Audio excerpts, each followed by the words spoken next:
Bismillahirrahmanirrahim. Assalamualaikum warahmatullahi wabarakatuh.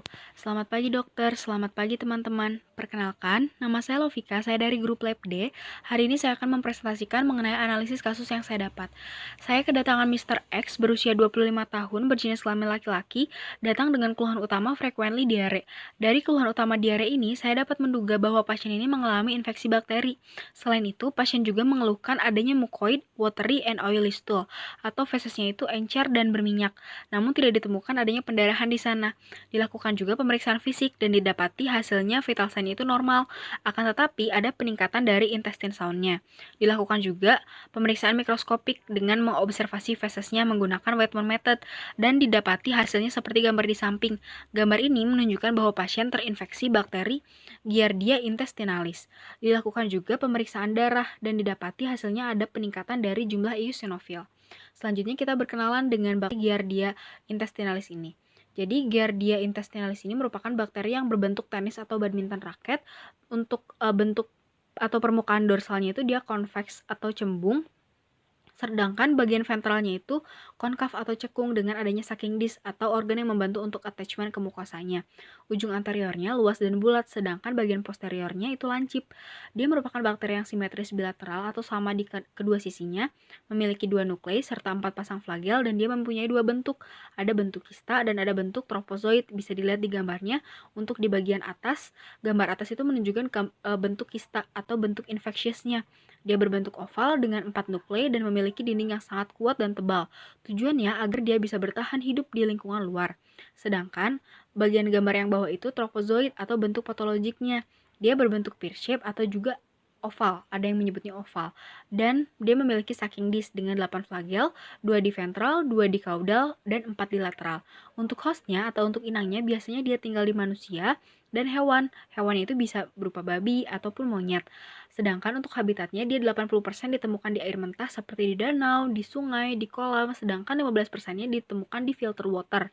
Sisanya dia biasanya ditemukan di tanah, makanan atau air yang terkontaminasi. Kemudian dia nanti akan ditemukan di duodenum, upper jejunum, serta biliary tract. Selanjutnya adalah life cycle.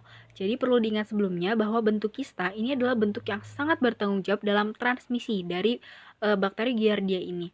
Nanti kista dan tropozoid ini akan ditemukan di feses. Inilah fase yang disebut diagnostic stage.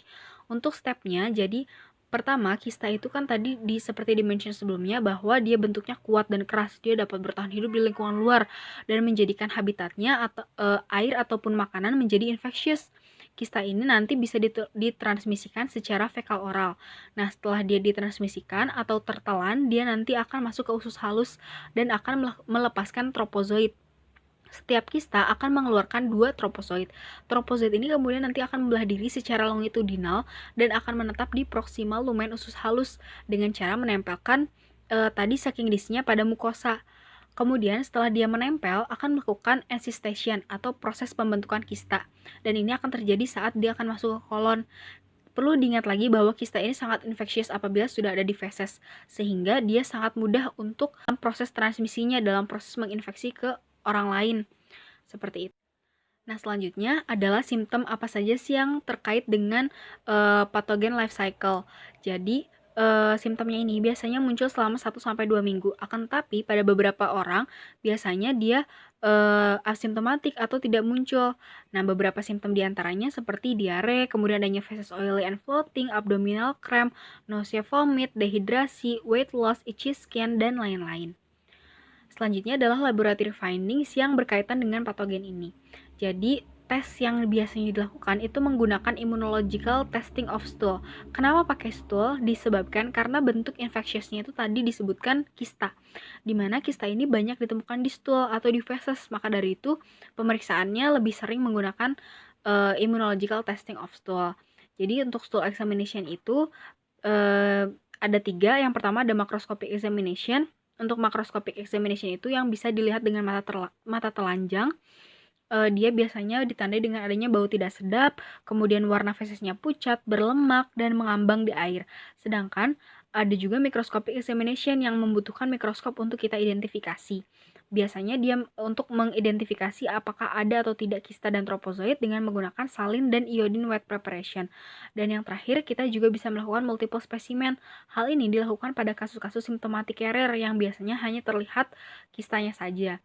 Selanjutnya adalah duodenal biopsi. Duodenal biopsi ini bisa dilihat di gambar atas, vilnya itu tumpul dan terlihat ada tropozoid di permukaan epitelnya. Selanjutnya ada serological test, biasanya menggunakan ELISA atau IF. Hal ini untuk mendeteksi apakah ada atau tidaknya respon dari antigen atau antibodi, biasanya ditandai dengan munculnya atau beresponnya imunoglobulin G ataupun imunoglobulin M. Yang selanjutnya adalah molekular diagnosis. Nah, ini menggunakan DNA probe dan PCR.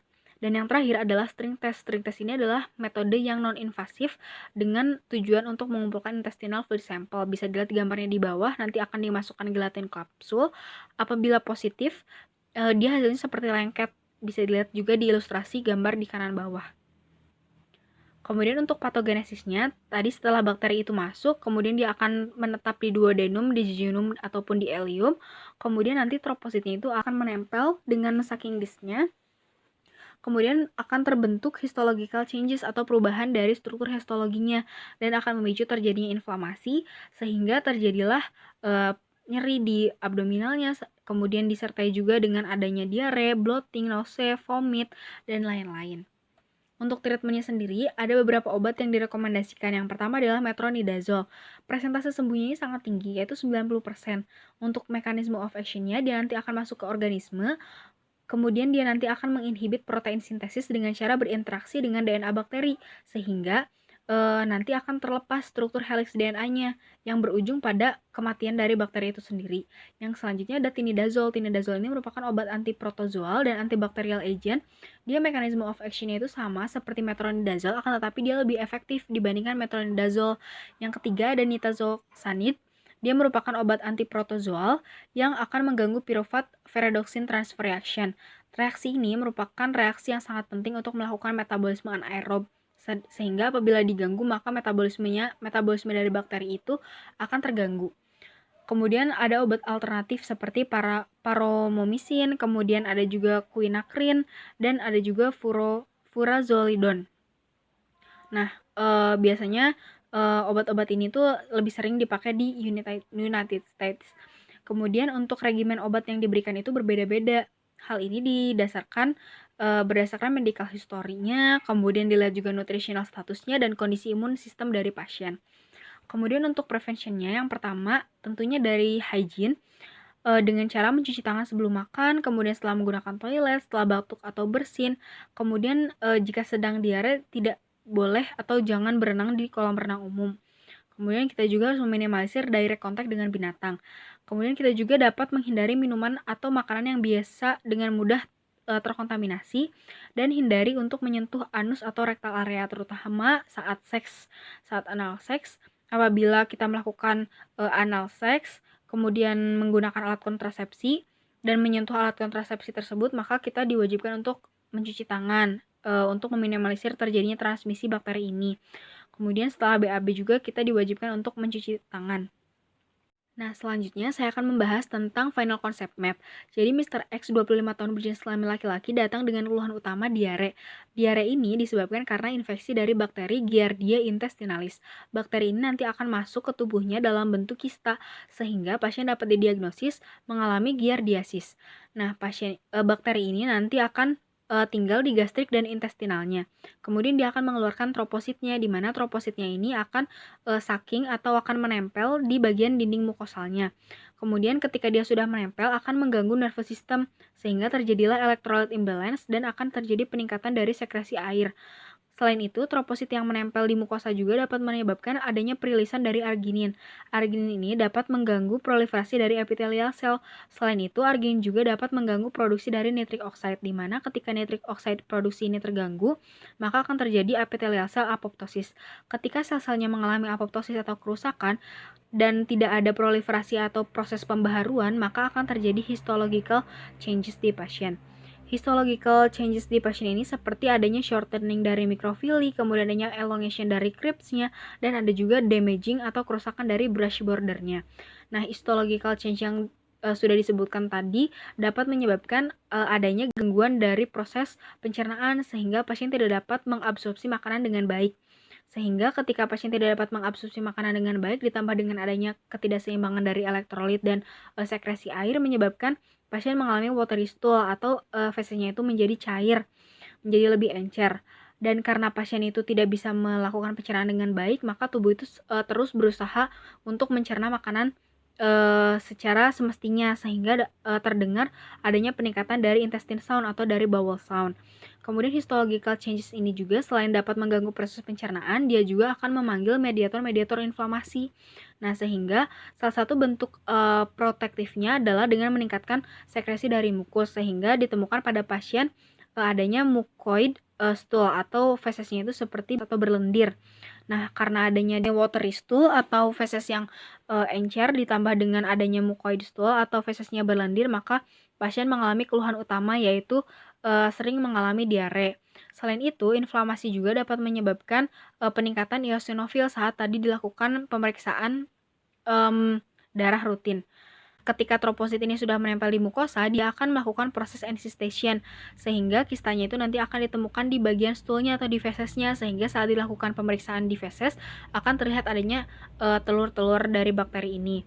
Kemudian kista yang berada di feses ini juga dapat dikeluarkan bersamaan dengan feses sehingga dapat mengkontaminasi baik itu makanannya ataupun jari-jari pasien apabila pasien tidak mengalami higienitas yang baik, sehingga kista itu akan tertelan lagi dan siklusnya akan berulang. Sehingga untuk treatmentnya saya akan menganjurkan untuk good hygiene atau higienitas yang baik dan lebih aware kepada makanan atau minuman yang dia konsumsi untuk mencegah terjadinya infeksi berulang. Kemudian saya juga akan memberikan treatment farmakologinya yaitu berupa metronidazole dan tinidazole karena kedua obat ini nanti akan merusak struktur helix DNA sehingga bakteri akan mati dan proses infeksi tidak akan terjadi. Baik, sekian presentasi yang bisa saya sampaikan. Kurang lebihnya mohon maaf. Terima kasih atas perhatiannya. Wassalamualaikum warahmatullahi wabarakatuh.